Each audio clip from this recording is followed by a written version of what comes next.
Once upon a time, there was a boy named Jack who was fascinated by the number 5.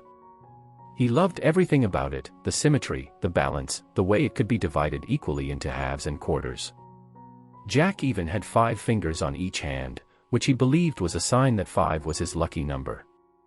As Jack grew up, his fascination with the number 5 never waned. He counted everything in 5s, the steps he took, the books on his shelf, the petals on a flower. He even saw patterns in nature that he believed were based on the number 5, such as the 5 points of a star or the 5 petals on a flower. One day, Jack decided to take his love of 5 to the next level. He set himself a challenge, to find 5 things every day that made him happy. At first, it was easy, a sunny day, a good cup of coffee, a kind word from a friend. But as time went on, Jack found it harder to find things that made him truly happy. He realized that he had been taking his blessings for granted and that happiness was not something that could be counted or measured. Determined to find true happiness, Jack began to look for things that brought him joy on a deeper level, helping others, learning new things, spending time with loved ones. He discovered that happiness was not something that could be found in a number or a pattern, but rather in the moments of connection and meaning that made life worth living. In the course of his search for true happiness, Jack met a wise old man who lived in a small cottage by the river. The old man listened to Jack's story and nodded sagely. "Young man," he said, "you are on the right path. But happiness is not something that can be found by counting or measuring. It is something that must be lived."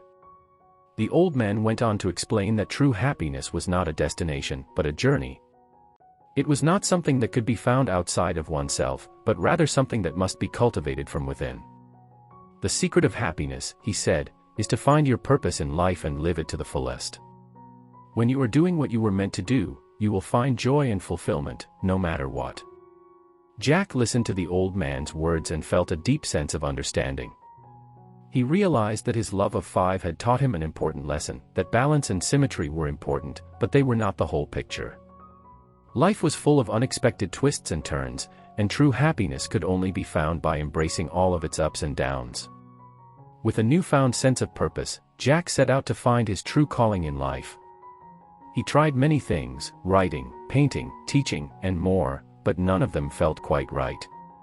It was only when he stumbled upon a group of volunteers helping to rebuild a local community center that he felt a spark of inspiration.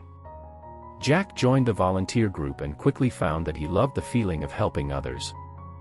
He spent his days painting walls, hammering nails, and building relationships with the people in the community. And as he worked, he felt a sense of joy and fulfillment that he had never known before. In the end, Jack realized that his love of 5 had led him to the true purpose of his life, to help others and make a positive impact on the world. And he knew that no matter what challenges lay ahead, he could face them with confidence, knowing that he was living his life to the fullest. The moral lesson of this story is that true happiness cannot be found by simply counting or measuring things. Happiness is not a destination that can be reached by achieving a certain number or pattern, but rather a journey that must be lived. True happiness is found by discovering one's purpose in life and living it to the fullest. By embracing all the ups and downs of life and finding joy in helping others, we can discover our true calling and make a positive impact on the world. Thanks for watching.